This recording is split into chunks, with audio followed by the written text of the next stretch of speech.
Hello बच्चों, कैसे हो आप? बढ़िया हैं सर। आई होप आपकी पढ़ाई सबकी अच्छी चल रही होगी और आप टाइम टू टाइम अपने सारे टॉपिक्स को रिवाइज कर रहे होंगे। आज हमें इंडियन इकोनॉमिक डेवलपमेंट का पढ़ना है बच्चों, आगे का टॉपिक जिसका नाम है इंडस्ट्रियल सेक्टर। तो आइए बच्चों फटाफट शुरू करते हैं। और मुझे उम्मीद है कि आप लास्ट क्लासेस का सब कुछ भूल चुके होंगे जितना हमने पढ़ा। हाँ सर, लास्ट क्लासेस का तो हमें अभी कुछ भी याद नहीं है। चलो कोई बात नहीं बच्चों। तो हमने आपसे कहा था कि हम 3.2 टॉपिक से अगले लेक्चर में शुरू करेंगे। तो हमारा आज का सबसे पहला जो टॉपिक है वो 3.2 है। तो एक बार देखते हैं कि इसमें क्या हमें दे रखा है। तो आपकी स्क्रीन पर बच्चों लिखा है the role of industrial sector in India's development. इसका मतलब ये है कि पहले हमें ये पढ़ना है कि इंडिया के डेवलपमेंट में इंडस्ट्रियल सेक्टर का रोल क्या था। इंडस्ट्रियल सेक्टर तो हम सबको पता है कि क्या होता है, तो उसके अंदर इंडिया के डेवलपमेंट में उसका रोल क्या था। तो एक बार देखते हैं। The progress of developing countries like India depends on a sound industrial base, hence a greater emphasis was given to industrialisation in India's development strategy. हमारे देश ने फोकस करा था इंडस्ट्रियलाइजेशन पर ताकि हमारे देश की डेवलपमेंट अच्छी हो सके। The development of industries was considered essential on the following grounds। यानी कि इंडस्ट्रियल डेवलपमेंट क्यों जरूरी था। Number 1, balanced occupational structure. बच्चों, बैलेंस्ड ऑक्यूपेशनल स्ट्रक्चर का मतलब ये है कि हम सारा काम सिर्फ एग्रीकल्चरल एक्टिविटीज से नहीं कर सकते और उन्हीं पर डिपेंडेंट नहीं रह सकते। हमें एग्रीकल्चरल सेक्टर के अलावा भी इंडस्ट्रियल सेक्टर में ग्रोथ चाहिए थी। तो एक बार पढ़ते हैं। इसमें लिखा है A major portion of our total working population was engaged in agricultural activities। यानी कि हमारी बहुत सी पॉपुलेशन एग्रीकल्चरल एक्टिविटी में लगी हुई थी। Where it was not so much needed, जबकि इसकी जरूरत नहीं थी। To remove this imbalance and create a balanced occupational structure, it was considered necessary to go for industrialization। तो सारा का सारा बैलेंस मेंटेन करने के लिए हमें इंडस्ट्रियलाइजेशन करना जरूरी था। ऐसा ना हो कि लोग एग्रीकल्चर पे ही सारा का सारा डिपेंडेंट रहें और इंडस्ट्री पर ना। तो हमें ऑक्यूपेशनल स्ट्रक्चर को बैलेंस बनाने के लिए एग्रीकल्चर पे और इंडस्ट्री दोनों पर फोकस करना था। दूसरा, क्यों इंडस्ट्रियलाइजेशन इंपॉर्टेंट था? Self reliant economy. Self reliant economy का मतलब है we know that British rulers created many hurdles in the way of development of modern industries in India। Britishers ने कई रोड़े अटकाए हमारे भारत की इंडस्ट्रियों के ग्रोथ के लिए। As a result of it, there were very few industries at the time of independence in India। ये अच्छा पॉइंट है कि इंडिपेंडेंस के टाइम पर हमारे देश में सिर्फ कुछ ही इंडस्ट्रीज थी। Our agricultural base, our industrial base was largely confined to cotton, textile and jute industries and to iron and steel industries। तो देख रहे हो, हमारा सिर्फ इंडस्ट्रियल सेक्टर जो था वो सिर्फ क्या था? कॉटन टेक्सटाइल, जूट इंडस्ट्री 2, और इसके अलावा सिर्फ 2 आयरन और स्टील के हमारे प्लांट्स थे, एक जमशेदपुर में और एक कोलकाता में। बस ये हमारी थी industry. Hence For building a strong and sound basis for self-reliant economy, self-reliant मतलब हम अपने ऊपर ही डिपेंडेंट रहें, ऐसी इकोनॉमी बनने के लिए we had to develop a variety of industries such as iron and steel, power, machine making, fertilizers and chemical industries in the country। तो हम अपने आप में सेल्फ रिलायंट बने, इस बात के लिए हमें दूसरी इंडस्ट्रियों पर भी फोकस करना था, जैसे ये और ये। इसके बाद थर्ड पॉइंट, क्यों इंडस्ट्रियल डेवलपमेंट जरूरी था? Expansion of employment opportunities. तो देखो बच्चों, सिंपल सा लॉजिक है, देश में हमारे एम्प्लॉयमेंट की अपॉर्चुनिटीज तो है नहीं, और अगर हम इंडस्ट्रियल सेक्टर को भी ज्यादा बढ़ावा नहीं देंगे तो नौकरियां आएंगी कैसे? तो इस पॉइंट में यही लिखा है our agricultural sector is already overcrowded. हमारा agricultural sector already overcrowded है, यानी कि उसमें बहुत सारे लोग ऑलरेडी काम कर रहे थे। It suffers from the problems of under employment and disguised unemployment. हम ये ऑलरेडी पढ़ चुके हैं कि एग्रीकल्चरल सेक्टर में अंडर एम्प्लॉयमेंट और डिस्गाइज्ड अनएम्प्लॉयमेंट थी।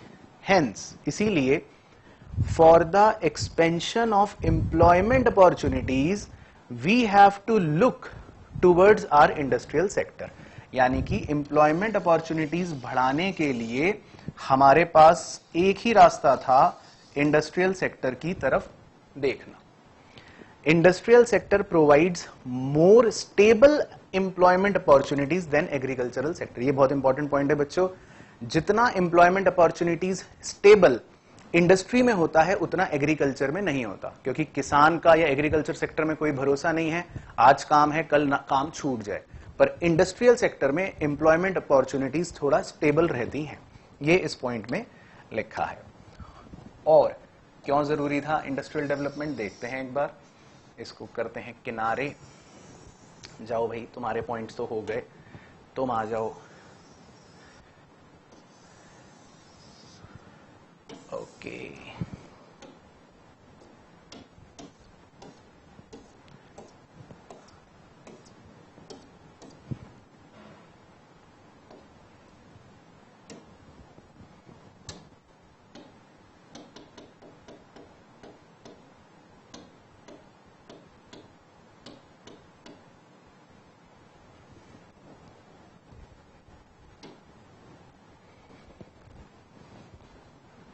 तो इसीलिए जितना स्टेबल एम्प्लॉयमेंट इंडस्ट्रियल सेक्टर में था उतना स्टेबल एम्प्लॉयमेंट एग्रीकल्चरल सेक्टर में नहीं था. तो फिलहाल 3 पॉइंट्स क्या हैं, एक बार दोबारा गो थ्रू करते हैं आगे बढ़ने से पहले कि इंडस्ट्रियलाइजेशन क्यों जरूरी था. पहला तो ऑक्यूपेशनल स्ट्रक्चर का बैलेंस बनाने के लिए, ताकि एग्रीकल्चर और इंडस्ट्री दोनों में एक बैलेंस बना रहे. दूसरा, हमारी इकोनॉमी को सेल्फ रिलायंट बनाने के लिए. हमारी कुछ गिनी चुनी ही इंडस्ट्रियां थी, लेकिन हमें सेल्फ रिलायंट बनने के लिए और भी तरह की इंडस्ट्रियों की आवश्यकता थी. तीसरा, expansion of employment opportunities. Agriculture sector में इतना एम्प्लॉयमेंट अपॉर्चुनिटी नहीं था जितना इंडस्ट्रियल सेक्टर में था. तो हम चाहते थे कि इंडस्ट्रियलाइजेशन हो ताकि इधर एम्प्लॉयमेंट अपॉर्चुनिटीज ज्यादा जनरेट हो सके, और एम्प्लॉयमेंट अपॉर्चुनिटीज जो थी वो ज्यादा स्टेबल भी थी. तो आई होप पहले आपको ये 3 पॉइंट्स अच्छे से समझ आए हों. हाँ सर, ये हमें अच्छे से समझ आ गए. चलो, इसके अलावा भी बच्चों 2-3 पॉइंट्स और थे, उनकी भी चर्चा कर लेते हैं एक बार फटाफट से. ठीक है सर, उनकी भी चर्चा कर लेते हैं फटाफट. तो सर क्या थे वो 4 पॉइंट्स, हमें और फटाफट बताइए. ठीक है, तो आपको वो भी बता देता हूं बच्चों. चौथा और 5वां पॉइंट ये था कि क्यों इंडस्ट्रियलाइजेशन जरूरी है. Let's see. Increase in the rate of economic growth. अब इंडस्ट्रियलाइजेशन का बच्चों देखो क्या था इंपॉर्टेंस. चौथा, हम अगर चाहते हैं कि हमारे देश का इकोनॉमिक ग्रोथ बढ़े, इकोनॉमिक ग्रोथ रेट ज्यादा हो, तो उसके लिए हमें इंडस्ट्रियल सेक्टर को तो ग्रो करना ही पड़ेगा. एक बार पढ़ते हैं. One of the most important requirements of a country is to augment the rate of growth. यानी कि सबसे बेसिक और सबसे जरूरी रिक्वायरमेंट किसी भी देश के लिए है कि उसका ग्रोथ रेट बढ़े. It is well known fact that productivity rates are higher in industries than in agriculture. की लाइन बच्चों, प्रोडक्टिविटी का जो रेट है वो इंडस्ट्री में ज्यादा होता है as compared to agriculture. Since agriculture largely depends on nature. Agriculture किस पर निर्भर करता है? नेचर पर. Its rate of productivity and growth remains low. इसीलिए एग्रीकल्चर का जो ग्रोथ रेट है वो थोड़ा स्लो रहता है, लो रहता है. Hence to increase our rate of economic growth it was necessary to undergo structural transformation involving a shift from agriculture to industrial sector. यानी कि ग्रोथ रेट को बढ़ावा देने के लिए यह जरूरी था कि हम एग्रीकल्चरल सेक्टर से शिफ्ट करके इंडस्ट्रियल सेक्टर पर आए. तो आई होप आपको चौथा पॉइंट भी क्लियर हुआ हो. इसके अलावा 5वां पॉइंट, क्यों इंडस्ट्रियलाइजेशन जरूरी था. Facilitates agricultural and infrastructural growth. Simple सी बात है बच्चों, अगर हमारे देश की इंडस्ट्री ग्रो नहीं करेगी तो ना तो हमारा इंफ्रास्ट्रक्चर बेहतर होने वाला, ना ही हमारी एग्रीकल्चर बेहतर होने वाली. तो अच्छे एग्रीकल्चरल और इंफ्रास्ट्रक्चरल ग्रोथ के लिए हमें इंडस्ट्रियलाइजेशन करना जरूरी था. तो देखते हैं. Industrialisation helps in the mechanisation of farming and consequently increase agricultural productivity. यानी कि इंडस्ट्रियलाइजेशन ने हमारी हेल्प करी एग्रीकल्चरल प्रोडक्टिविटी को बढ़ाने में भी। आगे देखो, industries also help in the growth of service sector in the economy. Industries ने सर्विस सेक्टर को बढ़ाने में भी मदद करी इकोनॉमी में। Services like banking, transport and communication expand with expansion of industries. जितनी भी ये सर्विसेज हैं बैंकिंग की, ट्रांसपोर्ट की और कम्युनिकेशन की, ये इसीलिए बढ़ पाई क्योंकि हमारे इंडस्ट्रियों ने ग्रो करा। In fact the two are interlinked, ये दोनों आपस में इनफैक्ट इंटरलिंक्ड हैं। The growth of one helps in the growth of other. Industrialisation is thus essential for substantial and sustained economic development. बहुत ही ज्यादा इंपॉर्टेंट लाइन, इसे एग्जाम में लिखना बहुत जरूरी है अगर हम चाहते हैं कि हमें टीचर पूरे मार्क्स दे। यानी कि एक सस्टेनेबल डेवलपमेंट के लिए और इकोनॉमिक ग्रोथ के लिए तो इंडस्ट्रियलाइजेशन बहुत जरूरी था। Industrialisation acts as an instrument both for creating capacity to absorb excess labour power and catering for the diversification of the market. इस लाइन का सिंपल अर्थ यह है कि इंडस्ट्रियलाइजेशन कहीं ना कहीं जरूरी था ताकि हम अपनी एक्सेस लेबर को भी उसमें इन्वॉल्व कर सकें और जितनी भी मार्केट की डाइवर्स मतलब अलग अलग रिक्वायरमेंट्स हैं उनको पूरा कर सकें। तो ये 5 बातें थी जिसके लिए इंडस्ट्रियलाइजेशन जो है वो जरूरी था। तो आई होप आपको ये 5 बातें पहले समझ आ गई होंगी। ठीक है जी, बढ़े आगे। यस सर, चलो आगे बढ़ते हैं। अब इसके बाद है रोल ऑफ मार्केट कि भाई जो प्राइवेट या पब्लिक सेक्टर हैं उनका क्या रोल है। तो ये मैं आपको ब्रीफ में बता देता हूं, इसमें कोई लंबी चौड़ी कहानी है नहीं, इसको फिर टाटा बाय बाय कर देंगे। देखो, 2 तरह की इंडस्ट्रीज होती हैं तो बच्चा बच्चा जानता है, या तो प्राइवेट सेक्टर होगा या पब्लिक सेक्टर होगा। तो इसमें क्या लिखा है, रोल ऑफ मार्केट या private sector and state, state मतलब पब्लिक सेक्टर, या तो सरकारी सेक्टर या प्राइवेट सेक्टर, उनका क्या रोल था इंडस्ट्रियल डेवलपमेंट में। पहले हमने पढ़ा इंडस्ट्रियल डेवलपमेंट क्यों जरूरी था और अब पढ़ रहे हैं कि प्राइवेट सेक्टर का या पब्लिक सेक्टर का क्या रोल था। देखो, बहुत ही सिंपल ब्रीफ है, कोई लंबी चौड़ी इसमें कहानी नहीं है। A very important question before the policy makers of post independent India was out of private sector and public sector which should be given the priority role in the industrial development of the country। तो हमारे पास question ये आया, मतलब सरकार के पास, कि किसे बड़ा रोल दिया जाएगा इंडस्ट्रियल डेवलपमेंट में, कंट्री के इंडस्ट्रियल डेवलपमेंट में किसे रोल दिया जाएगा, प्राइवेट को या पब्लिक को। We know that private sector operates through the mechanism of market. Private sector वाले तो डिमांड सप्लाई के हिसाब से काम करते हैं। On the other hand public sector is governed by state, जबकि पब्लिक सेक्टर जो है उसको सरकार ओन करती है सोशल वेलफेयर के लिए। तो मुद्दा ये है, leading role of public sector.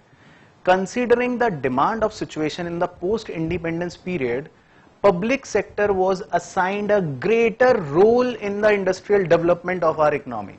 1 number का MCQ भी और मुद्दे की बात भी कि ज्यादा बड़ा रोल किसको असाइन करा गया इंडस्ट्रियल डेवलपमेंट में, पब्लिक सेक्टर को। यह ध्यान रखना है 1 नंबर के MCQ में भी। The reasons for this preference are very clear. क्यों पब्लिक सेक्टर को ज्यादा रोल दिया गया, इसका रीजन भी बहुत क्लियर है। Development of heavy and basic industries is very essential for creating a strong industrial base in the country. हम चाहते थे कि हमारे देश का इंडस्ट्रियल बेस एक प्रॉपर हो, तो उसके लिए हमें हेवी एंड बेसिक इंडस्ट्रीज को डेवलप करना था। Heavy industries require huge investment. अब बड़ी बड़ी इंडस्ट्रीज को डेवलप करना, उसके लिए पैसा भी चाहिए ज्यादा। And they have long gestation period but low profitability. और ऐसी इंडस्ट्रियों में क्या है, समय बहुत ज्यादा लग जाता है प्रॉफिटेबिलिटी पे आने के लिए, तब तक कई सालों तक प्रॉफिटेबिलिटी बहुत कम रहती है। हेंस अब ऐसे में सोचो, कोई आपको बोले कि अपनी इंडस्ट्री लगा लो ऐसी जगह जहां लंबे समय तक प्रॉफिटेबिलिटी होगी नहीं, तो कोई भी प्राइवेट सेक्टर वाला लगाएगा क्या। Hence private sector lacks initiative. तो प्राइवेट सेक्टर ने कहा बेकार है, ऐसी जगह पे हम क्यों पैसा लगाएं। तो इसीलिए private sector lacks initiative to develop these industries. Therefore government must come forward to set up such industry. इसीलिए प्राइवेट सेक्टर ने तो इनिशिएटिव लिया नहीं, तो सरकार को ही आगे आना पड़ा और इंडस्ट्रियलाइजेशन करने के लिए सब कुछ अपना इन्वेस्टमेंट या पैसा लगाना पड़ा। तो इन्हीं बातों को आगे बढ़ाते हैं बच्चों। तो आई होप ये भी आपको समझ आएगा। छोटा सा पॉइंट है बच्चों, इसमें सिर्फ बेसिक कहानी ये है कि सरकार को ये देखना था कि हम प्राइवेट सेक्टर को ज्यादा रोल दें या पब्लिक सेक्टर को रोल दें। प्राइवेट वाला आगे इसलिए नहीं आया क्योंकि उन्हें पता था कि यार प्रॉफिटेबिलिटी तो बड़ी लो है और हमको कुछ मिलेगा है नहीं, और इसीलिए गवर्नमेंट ने सोचा कि अब तो हमें ही आगे आना पड़ेगा। तो अल्टीमेटली गवर्नमेंट ही पिक्चर में आई। देखो फिर उसी के आगे कंटिन्यू करते हैं। यहां तक हमने पढ़ लिया था। Public sector could also help in the redistribution of income and prevention of concentration of economic power. Perfect point. ये देखो बच्चों, पब्लिक कंपनियों का मोटिव होता है सोशल वेलफेयर, है ना। तो जब इंडस्ट्रियलाइजेशन में पब्लिक सेक्टर का रोल आएगा तो जो इनकम का भेदभाव होता है, अगर हमने प्राइवेट सेक्टर को सारी पावर दे दी तो वो तो सिर्फ प्रॉफिट के पीछे भागते रहेंगे, अमीर और अमीर होता रहेगा, गरीब बेचारा और गरीब हो जाएगा। अमीर गरीब के भेदभाव को कम करने के लिए हमें चाहिए था पब्लिक सेक्टर, ताकि वो इनकम का रीडिस्ट्रीब्यूशन सही कर सके, और जो भेदभाव है, जो इकोनॉमिक पावर का कॉन्सेंट्रेशन है, मतलब कुछ ही लोग पूरे अपनी पावर रखते हैं, वो खत्म करनी थी। तो उसके लिए पब्लिक सेक्टर का आना बहुत जरूरी था। बहुत ही अच्छे अच्छे पॉइंट्स हैं बच्चों इसके अंदर। आगे पढ़ते हैं। The expansion of public sector industries is also necessary to ensure a balanced regional development. ये भी देखो बेहतरीन पॉइंट। बैलेंस्ड रीजनल डेवलपमेंट का मतलब बच्चों ये होता है, मैं एक एग्जांपल से आपको समझा देता हूं कि मान लो भाई एक रीजन ये है, एक रीजन ये है। पता चला सरकार क्या है, सरकार क्या कर रही है, एक ही जगह पे इंडस्ट्री लगाई जा रही है, लगाई जा रही है, लगाई जा रही है, लगाई जा रही है। ये इंडस्ट्री तो, ये सेक्टर तो बहुत ग्रो कर गया, ये एरिया तो बहुत अच्छा बन गया, और ये बेचारा एरिया, यहां पे एक भी इंडस्ट्री नहीं लगी और ये बेचारा पिछड़ा हुआ रह जाएगा। तो ऐसी चीज को बोलते हैं रीजनल इम्बैलेंस, यानी कि एक रीजन तो बहुत डेवलप कर गया और एक पीछे रह गया। तो ऐसा नहीं होना चाहिए। तो इस भेदभाव को भी दूर करने के लिए हमें प्राइवेट सेक्टर को दूर रखना था, और ये काम भी कौन कर सकता था, सिर्फ पब्लिक सेक्टर। तो यही लिखा है कि expansion of public sector industries is also necessary to ensure balanced regional development, यानी कि हर रीजन का एक डेवलपमेंट बैलेंस तरीके से हो, यह बात भी पब्लिक सेक्टर ही एंश्योर कर सकता था। ठीक है सर। इसके बाद और क्या लिखा है, और पढ़ते हैं। A major portion of public sector investment was directed towards backward states.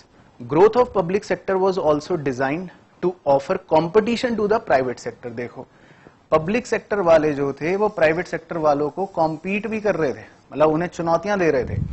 And also for assuming the commanding heights for economy with a view to build up the socialist pattern of society in India. Ultimately Bharat में एक socialist pattern बने जहां पर private sector का अपना role हो और public sector का भी एक अच्छा मेजर रोल हो, यानी प्रॉफिट भी चले, सोशल वेलफेयर भी चले, और हमारी इकोनॉमी एक सोशलिस्ट इकोनॉमी अच्छी वाली बन सके।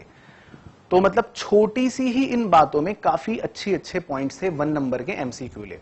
तो मैं उम्मीद कर रहा हूं यहां तक आपको समझ आया होगा। एक बार रिवाइज करते हैं कि हमारी सरकार के पास क्या क्वेश्चन था कि रोल पब्लिक सेक्टर को दें या प्राइवेट सेक्टर को दें।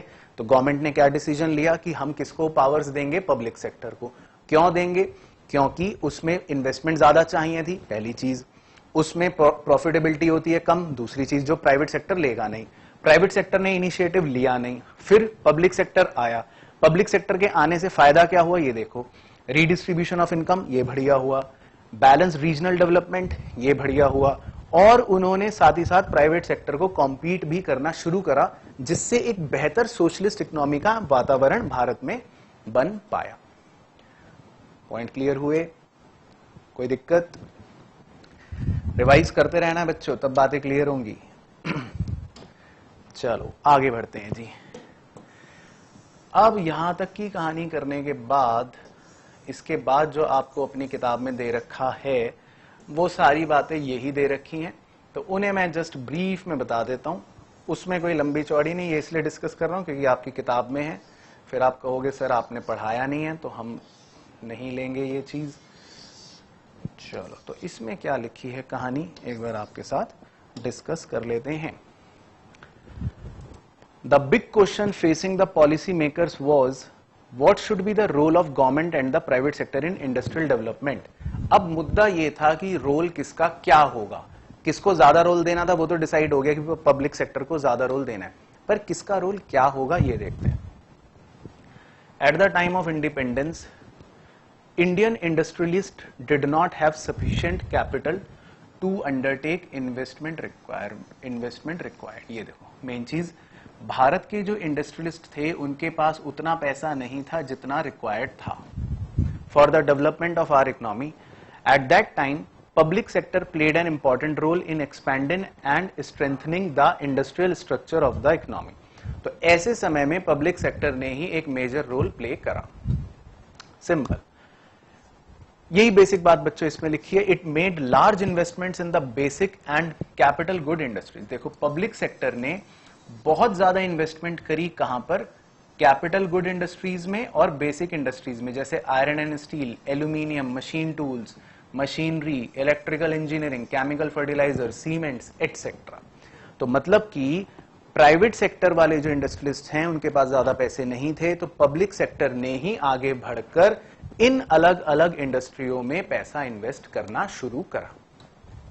उसके बाद the size of the market was not big enough to encourage industrialist to invest even if they had the capital to do so. अब मार्केट ही इतना छोटा था कि प्राइवेट सेक्टर वाला इंडस्ट्रियलिस्ट सोचता था यार इतने छोटे मार्केट में क्यों जाना, तो वो वैसे ही नहीं जाता था। Third, public sector provided a modern technological base for the large segment of industrial economy. ये देखो पब्लिक सेक्टर ने एक ज्यादा मॉडर्न, ज्यादा एडवांस, बेहतर टेक्नोलॉजिकल बेस प्रोवाइड करा इंडस्ट्रियों के लिए। ये एक अच्छा पॉइंट था। It has also contributed in the direction of import substitution, export earnings and social sphere. तो पब्लिक सेक्टर वालों ने कॉन्ट्रीब्यूट करा इंपोर्ट सब्सटीट्यूशन में भी, मतलब कि अब हमें बाहर से भी सामान लेने की जरूरत नहीं पड़ी। पब्लिक सेक्टर की मदद से हम खुद ही अपना सामान बनाने लगे और उसको इनफैक्ट बाहर बेचने भी शुरू करने लगे, और जो भी सोसाइटी की हमारी नीड्स थी वो भी पब्लिक सेक्टर ने ही खुद ही पूरी कर दी। In addition the decision to develop the Indian economy on socialist lines lead to the policy of state controlling and commanding heights of the economy. ये बच्चों इसमें आपको एक जेनरिक पॉइंट दे रखा है कि अल्टीमेटली जो है वो सरकार ही कंट्रोल करने लगी इन सारी बातों को, सारी गाइडलाइंस को, सारी पॉलिसी सरकार ही बनाने शुरू करने लगी। ठीक है ना। और फिर सीधा लास्ट में पढ़ना मुद्दे की चीज, it was intended to generate investible surpluses and become an engine for self reliant growth. Ultimately सरकार का उद्देश्य ये था कि हम इंडस्ट्रियलाइजेशन ऐसा करें कि कहीं ना कहीं हमारी ग्रोथ एक सेल्फ रिलायंट ग्रोथ हो, यानी हमें अपने आप पर ही निर्भर होना पड़े और किसी और पर निर्भर होना ना पड़े। तो ये बच्चों मतलब इस पूरे पेज में यही बेसिक बातें दे रखी हैं कि अल्टीमेटली गवर्नमेंट ने ये डिसाइड करा कि पब्लिक सेक्टर ही सारा काम करेगी और प्राइवेट सेक्टर का रोल जो है वो लिमिटेड ही रहेगा। चलो आगे बढ़ते हैं। नेक्स्ट, अब बच्चों उसके बाद जो आया वो है असली खेल। उसमें आपको पता चलेगा कि एक्चुअल में हुआ क्या। क्यों सर, क्या हुआ एक्चुअल में? तो बच्चों एक्चुअल में जो हुआ वो बेसिकली हुआ 1956 में, मतलब कि 1956 में। तो 1956 में सर क्या हुआ? आओ जी, तो 1956 में बच्चों देखो क्या हुआ। इंडस्ट्रियल पॉलिसी रिजोल्यूशन यानी कि IPR 1956, एक नया क्रांति आई इंडस्ट्रियल सेक्टर में, बस ये समझ लो। The first industrial policy resolution was adopted in 1948। 1 number का MCQ क्वेश्चन ये रहा। सबसे पहली इंडस्ट्रियल पॉलिसी रिजोल्यूशन जो आया वो आया था 1948 में। After the adoption of this resolution some significant developments took place in the Indian economy। इसके आने के बाद कुछ बड़े चेंजेस आए। New constitution has been accepted by the country। First 5-year plan had been completed and the parliament has accepted the socialist pattern of society। ये सब हम पढ़ चुके हैं। as the basic aim of social and economic policy.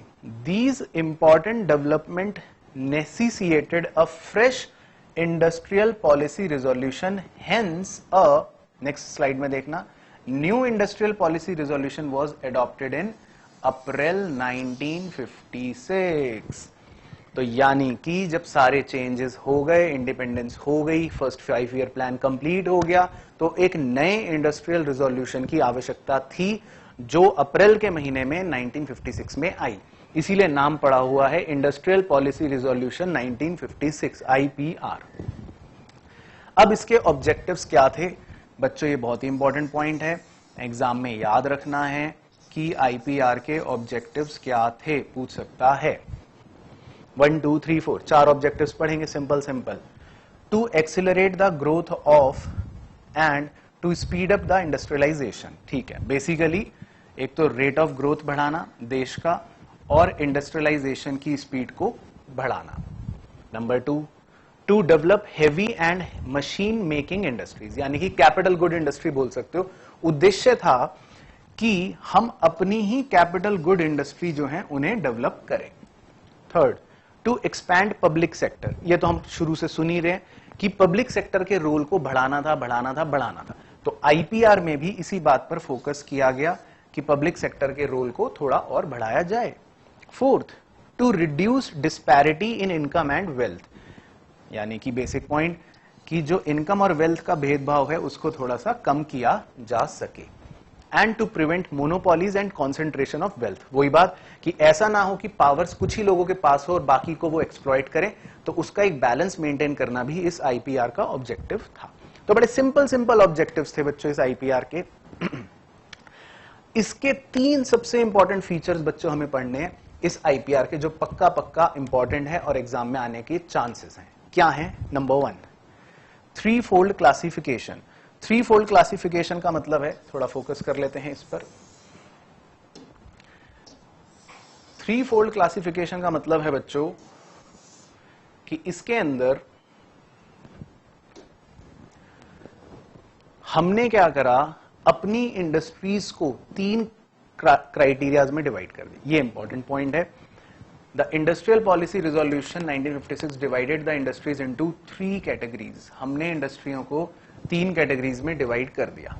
पहला schedule ए, इसमें बच्चों एक पॉइंट 1 नंबर के लिए MCQ में बहुत इंपॉर्टेंट है. दूसरा शेड्यूल बी, तीसरा शेड्यूल सी.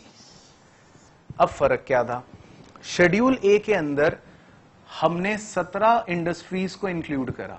ठीक है, याद रखना है शेड्यूल ए में कितनी इंडस्ट्रीज को इंक्लूड करा? 17. whose development would be the exclusive responsibility of the state. मतलब जिनकी सारी जिम्मेदारी सिर्फ सरकार की यानी स्टेट की थी. 17 इंडस्ट्रीज को इंक्लूड करा. शेड्यूल बी में 12 इंडस्ट्रीज को इंक्लूड करा, were included in this category. Industries belonging to this category were to be progressively state owned and new enterprises would be set up by the state. Schedule B में सरकार का focus था कि इनको progressively धीरे धीरे state owned बनाया जाए, यानी इनका कंट्रोल भी सरकार के पास हो. 12 ऐसी इंडस्ट्रीज थी और कुछ नए एंटरप्राइजेस को भी सेट किया जाए. In this category private sector would be expected only to supplement the effort of the state. इस शेड्यूल में जो इंडस्ट्रियां थी उसमें प्राइवेट सेक्टर का रोल बहुत छोटा था, बहुत लिमिटेड था, लेकिन मेजर रोल किसका था? पब्लिक सेक्टर का. और शेड्यूल ए जो था उसमें तो सारा ही रोल पब्लिक सेक्टर का था, उसमें प्राइवेट का कोई रोल नहीं था. और शेड्यूल सी जितनी भी बच गई, बाकी सारी रिमेनिंग इंडस्ट्रियां वो चली गई शेड्यूल सी में, were included in the third category. These industries were left open to the private sector. और ये सारी की सारी शेड्यूल सी वाली किसके लिए खुली छोड़ दी? प्राइवेट सेक्टर के लिए खुली छोड़ दी. यानी कि सिंपल समझो, शेड्यूल ए में 17 इंडस्ट्री, प्राइवेट का कोई रोल नहीं, सारा रोल स्टेट का. शेड्यूल बी में 12 इंडस्ट्री, पब्लिक का बहुत मेजर रोल, प्राइवेट का छोटा सा. और शेड्यूल सी में बची हुई सारी इंडस्ट्री जिनका सारी जिम्मेदारी प्राइवेट सेक्टर की, पब्लिक उसमें बीच में नहीं पड़ेगी. तो एक पॉइंट है हमारा कि हमने इंडस्ट्रियों को 3 तरह से क्लासिफाई कर दिया. आई होप आपको समझ आया हो. उसके बाद दूसरा और क्या IPR का सबसे मेन फीचर था? तो और कौन सा फीचर था दूसरा, देखो देखते हैं। सेकंड फीचर था इंडस्ट्रियल लाइसेंसिंग, यानी कि हमने कुछ लाइसेंसिंग्स निकाले इंडस्ट्रियों के लिए। एक बार देखते हैं क्या है इसमें।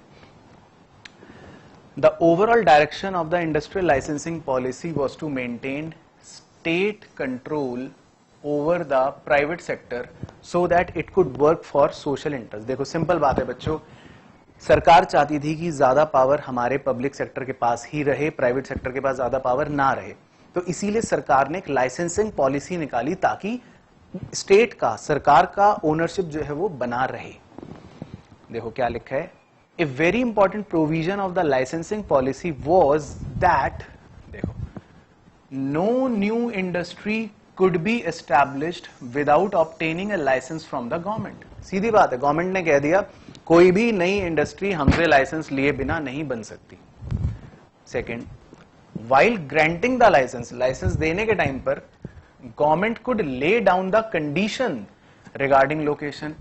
गवर्नमेंट बड़ी चालाक थी, गवर्नमेंट ने कहा अगर हम लाइसेंस देंगे तो हम ये कंडीशन लगा सकते हैं कि आपकी लोकेशन इंडस्ट्री की क्या होगी। देखो इससे क्या फायदा होगा, जो पिछड़े इलाके हैं जहां कोई इंडस्ट्री लगाता नहीं है तो वो गवर्नमेंट बोलेगी अगर इंडस्ट्री लगानी है तो वहीं लगानी पड़ेगी। तो इससे क्या होगा, under this policy establishment of industries in backward regions was promoted. Government ने बैकवर्ड रीजन पे इंडस्ट्रियों को प्रमोट करा।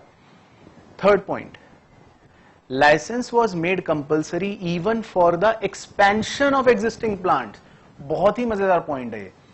लाइसेंस गवर्नमेंट ने उनके लिए भी निकाला जिनको अपने एग्जिस्टिंग प्लांट को एक्सपैंड करना है। मैंने बोला मेरी इंडस्ट्री ऑलरेडी है लेकिन मुझे बड़ा करना है, तो गवर्नमेंट कह रही है लाइसेंस लो। अपनी एग्जिस्टिंग प्लांट को भी अगर एक्सपैंड करना है तो भी लाइसेंस लेना पड़ेगा।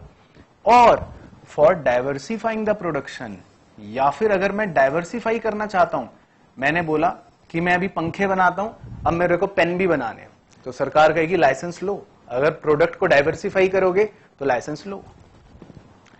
With this provision government could ensure that production is increased only when there is rise in the requirement of economy. Through this government could keep a check on the tendencies of excessive production and wasteful competition. मुद्दा यह था ताकि government हर बात की देखरेख निगरानी कर सके कि कहीं ऐसा तो नहीं किसी चीज का प्रोडक्शन ज्यादा हो रहा हो, या कहीं ऐसा तो नहीं किसी चीज का प्रोडक्शन हो ही ना रहा हो। तो गवर्नमेंट ने काफी चीजों पर लाइसेंसिंग लगा दी और बोला कि आपको हमसे परमिशन लेनी पड़ेगी कुछ भी करने के लिए। Licensing policy was also empowered government to regulate the prices, methods and volume of production. वही बात की कहीं ना कहीं गवर्नमेंट रेगुलेट कर सकी थी कि कहां किसका कितना प्रोडक्शन हो रहा है, कितनी वॉल्यूम है, क्या सारी बातें हैं। और तीसरा पॉइंट, आईपीआर का तीसरा फीचर वो था इंडस्ट्रियल कंसेशंस। तो आईपीआर का तीसरा और आखिरी फीचर था इंडस्ट्रियल कंसेशंस। ठीक है बच्चों, बस खत्म होने वाला, आखिरी बातें हैं, इंपॉर्टेंट भी हैं, सुन लेते हैं। Various tax benefits, cheap electricity and other concessions were also given to the industries set up in backward areas। ध्यान रखना, गवर्नमेंट ने ये नियम निकाला कि जो भी इंडस्ट्री बैकवर्ड एरिया में जाके इंडस्ट्री सेट करेगी, हम उन्हें कुछ कंसेशंस देंगे, हम उन्हें बिजली सस्ती देंगे, हम उन्हें कुछ टैक्स का भी बेनिफिट देंगे ताकि लोगों को लगे यार चलो हमें वहां पे जाना चाहिए। 10, Industrial policy resolution and industrial licensing policy made significant contribution in the development and regulation of industries in the country। तो बच्चों कीवर्ड्स हैं, बहुत इंपॉर्टेंट हैं कि आईपीआर ने दो बातें करी, इंडस्ट्रियों के डेवलपमेंट को भी और इंडस्ट्रियों को रेगुलेट करने में भी बहुत मदद करी। और इसमें तीन बातें हमें याद रखनी है। एक, क्लासिफाई करा 3 तरह से, दूसरा लाइसेंसिंग निकाल दी, तीसरा कंसेशंस दिए तभी अगर आप बैकवर्ड एरिया में काम करोगे तो मतलब ये पॉलिसी जो थी आईपीआर, ये गवर्नमेंट की बहुत ही बेहतरीन पॉलिसी थी जिसकी वजह से हमारा डेवलपमेंट भी हुआ इंडस्ट्री का और हमारी रेगुलेशंस भी बढ़िया तरह से हो पाई। चलो तो एक बार फटाफट रिवाइज करते हैं। हाँ सर फटाफट रिवाइज करवाओ। तो आइए बच्चों एक एक रिवीजन करेंगे, जो जो रिवाइज हो जाएगा उसको घर भेजते चलेंगे, ठीक है ना। हाँ जी सर। चलो तो सबसे पहले क्या पढ़ा था, कि इंडस्ट्रियल डेवलपमेंट क्यों जरूरी है। तो देखो यहां पे लिखा हुआ है कि इंडस्ट्रियल डेवलपमेंट क्यों जरूरी था। सिंपल पॉइंट है, मेन पॉइंट याद रखना है, बाकी सब भूल जाओ, कोई टेंशन नहीं।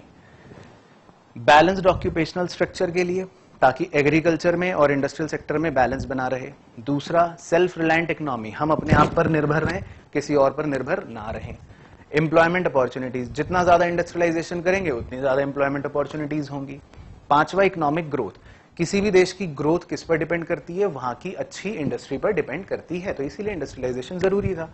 और पांचवा, एग्रीकल्चरल एंड इंफ्रास्ट्रक्चरल ग्रोथ, अगर हम इंडस्ट्रीज पर फोकस करेंगे तो हमारी एग्रीकल्चरल ग्रोथ भी होगी, हमारी इंफ्रास्ट्रक्चरल ग्रोथ भी होगी। तो इसीलिए इन पांचों पॉइंट्स की वजह से इंडस्ट्रियलाइजेशन जरूरी था। ठीक है, याद। चलो जाओ घर, अरे तुम नहीं, उसको भेज रहा हूं घर।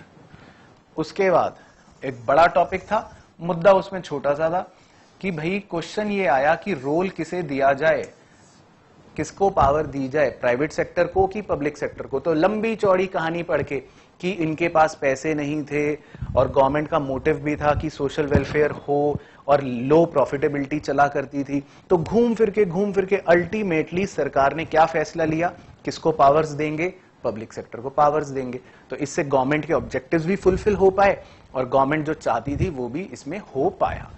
तो अल्टीमेटली इसमें तो मुद्दा ये था कि हमने सारी पावर किसको दे दी, पब्लिक सेक्टर को दे दी। गया ये भी घर। फिर क्या आया, जो हमने आखिरी टॉपिक पढ़ा, इस टॉपिक का नाम क्या था, इंडस्ट्रियल पॉलिसी रिजोल्यूशन, यानी कि अप्रैल के महीने में 1956 में एक इंडस्ट्रियल पॉलिसी रिजोल्यूशन आया जिसमें 3 इंपॉर्टेंट बातें थी। एक था कि हमने क्या करा, हमने लाइसेंसिंग करी, और एक था हमने कंसेशंस दिए, और एक था कि हमने क्लासिफिकेशन कर दिए 3 तरह से, शेड्यूल ए, शेड्यूल बी, शेड्यूल सी। ए में हमने बोल दिया कि 17 इंडस्ट्रीज आएंगी, लेकिन उसमें सबका कंट्रोल किसके पास होगा, पब्लिक के पास, प्राइवेट का कोई रोल नहीं होगा। बी में हमने बोल दिया कि 12 इंडस्ट्रीज आएंगी जिनमें मेजर कंट्रोल पब्लिक के पास होगा, प्राइवेट के पास थोड़ा सा होगा। और सी में हमने बोल दिया कि जितनी रिमेनिंग बच गई वो सी कैटेगरीज में, शेड्यूल में चली जाएंगी, जिसमें पब्लिक ने कहा हमें पढ़ना ही नहीं है और सारा रोल प्राइवेट को दे दिया। बाकी इंडस्ट्रियल लाइसेंसिंग, हर छोटे बड़े काम के लिए सरकार ने कहा हमसे लाइसेंस लेना पड़ेगा। और सी कंसेशंस, अगर अपनी इंडस्ट्री बैकवर्ड एरिया में लगाओगे तो फिर आपको क्या मिलेगा, कंसेशन मिलेगा। तो बस ये भी खत्म हो गया, इसको भी घर भेज दिया, जाओ घर जाओ, बाय बाय बाय। ठीक है, तो आई होप आपको सारी चीजें अच्छे से क्लियर हो गई होंगी। तो आज के लिए बस हमको इतना ही पढ़ना था, बाकी करेंगे हम अपने नेक्स्ट लेक्चर में।